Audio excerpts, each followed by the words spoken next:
Hello and welcome to Marble Gallery's Game of the Year 2021 video content. And here we have it. This is my top 10 list of favorite video games in 2021. And I'm going to be honest, this year more than ever I struggled with a top 10 list just because there weren't a lot of games I played in 2021. I started this year with a horrific hernia surgery. So that took me out of the game for about 3 months. Then I bought a house that I live in now, which is, awesome. I had death of a beloved family pet. A lot of shit happened to me personally in 2021, and I didn't play as much as I probably would have otherwise. That being said, I did scrounge up 10 games I played in 2021 that I think were the best things I played. And we're going to go through it.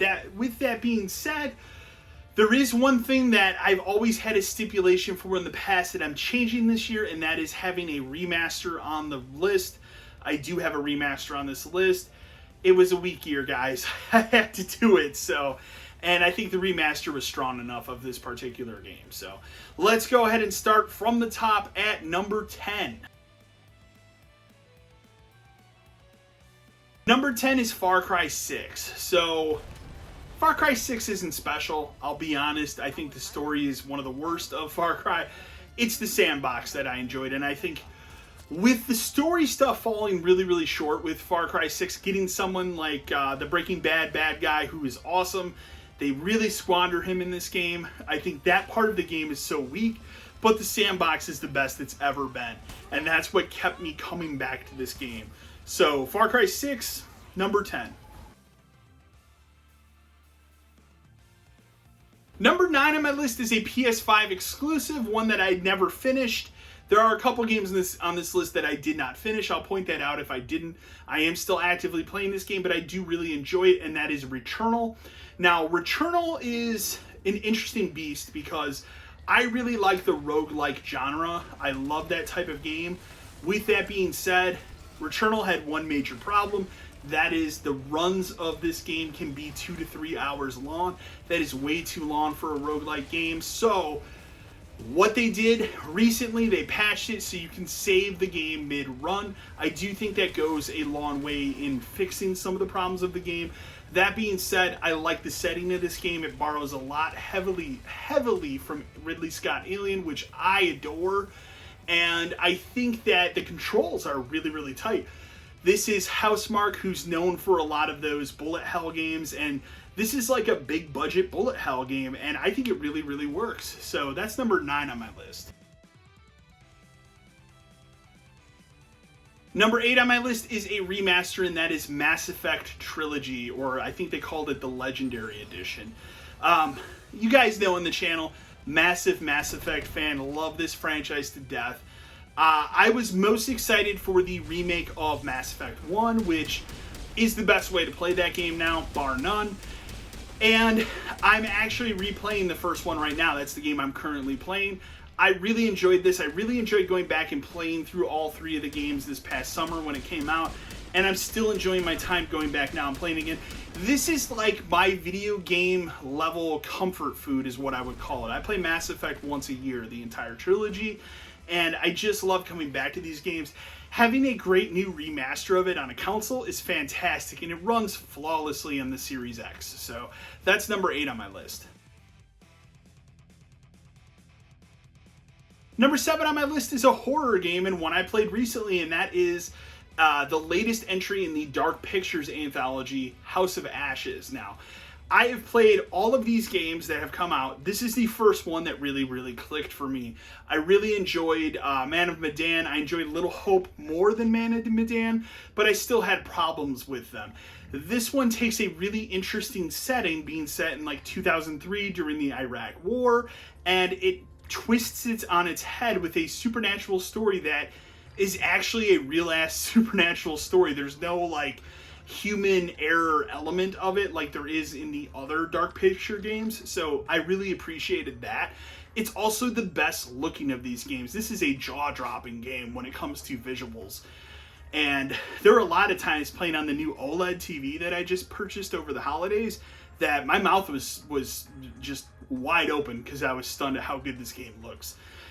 Great horror game. Highly recommend it. That's number 7 on my list. Number 6 on my list is a game that I have not finished yet. I said I would point that out if there were games on the list I haven't finished. That is East 9 Monstrum Nox. I love the East series. I fell in love with this series with the last entry, East 8. East 9, I don't think it's as good as 8, but it's still an incredible RPG. The combat is just so pitch perfect. The characters are really interesting this time around. I missed the island setting of 8, but I like the almost London-esque setting of 9 as well. And there's a good, interesting twist in this game that I'm not going to spoil here, but great RPG. Highly recommend. If you've never played an East game, I would highly recommend playing 8 first. I think that's the better game, but this is a great follow-up to it. That's number 6 on my list. Number 5, Forza Horizon 5. Let's just make it easy. I mean, Forza Horizon has become the go-to racing franchise for me. I'm not a huge racing fan, but I really like the Horizon way of doing things, making it this big sprawling open world across an exotic country. This time it's Mexico. It looks great. It is a show-stopping game for the Series X especially. It's on Game Pass. What more can I say? It's more Forza Horizon. It's easily the best of this franchise. Highly recommend it. Number 5. All right, number 4 is going to be a controversial choice on my list, but it's a game that stuck with me all year. Some people really like this game. Some people really hate this game, but I loved it. I did a full review of it. It is one of the first reviews I did after my hernia surgery. Game stuck with me all year. That is The Medium. So I liked The Medium a lot. It was good. It was creepy. It was weird. It's a very Silent Hill game. I will admit that I think the split screen aspect of this game does kind of drag it down a bit. It does tank the resolution to compensate having the game rendered twice in those sequences. But I think there's so much good to it, and you just don't get good horror games very often. And this one's really good. It's still on Game Pass. It actually just came out on PS5 as well. Highly recommend it. One of the best horror games I played in 2021. Number 3 on my list is the best horror game I played in 2021. It was also my biggest surprise of 2021. That is, of course, Murder House. Man, I loved this game. It is a PS1 era horror game. I think it's fantastic. It's creepy. It's weird. It has the tank controls I grew up with and love. It has this creepy story. It has the Easter Bunny killer who's chasing you throughout the house. Highly recommended. It's incredibly cheap. You can get it on Xbox or PlayStation for under $10. Go play it. Go buy it. Number 3. It's awesome. Number 2 on my list is Halo Infinite's campaign. While I think that Halo Infinite's multiplayer is a wretched piece of shit, I'm not going to mince words here. I loved and endured the Halo Infinite campaign. I had a blast playing it. With that being said, I will say here briefly, it sucks there's no co-op campaign. I look forward to that coming out, but I had a blast playing it solo. I think the open world environment actually lends itself really well to Halo. I enjoyed doing all the side missions, enjoyed exploring the ring. It's probably the most fun I had exploring in a game this year. And it lived up to my expectations on the campaign side of things. It's a continuation of Master Chief's story. They didn't fumble that here, which is awesome. And I look forward to whatever 343 does next with this series as a campaign. I could care less about Halo's multiplayer, which leads us to my game of the year. So, my game of the year, my number 1 pick, the game I played the most this year, the game that I came back to over and over and over again, is the game that I wish Halo's multiplayer was, and that is Splitgate. So, you've heard me talk about this game on the channel a lot. I adore this game. It is everything I want Halo multiplayer to be in 2021. It is Halo meets Portal. You can shoot portals, you can jump through them, you can shoot people through them, but it is everything about the controls, the arenas, how it plays. I play a lot of SWAT. This is the best implementation of a SWAT mode I've seen since Halo 3.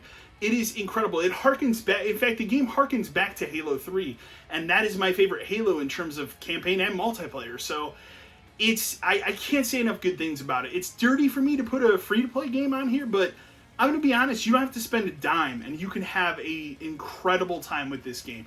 It's on PC, it's on PS4, PS5, on the Xbox family of consoles. I played it on the Series X. It's a game I log into and play 2 to 3 matches every single day and have since it came out this summer. So there we have it. That's my Game of the Year list for 2021. Splitgate, a free-to-play game, has won my Game of the Year. Who would have thought? So, with that being said, I want to thank everybody for the support that you continue to give me on the channel. I will be back with new videos probably in about 2 weeks' time from this video posting. And I am talk about just future plans. I will be doing a full review of Horizon Forbidden West. I also will probably do something with Elden Ring. I don't know if I'll do a full review right away.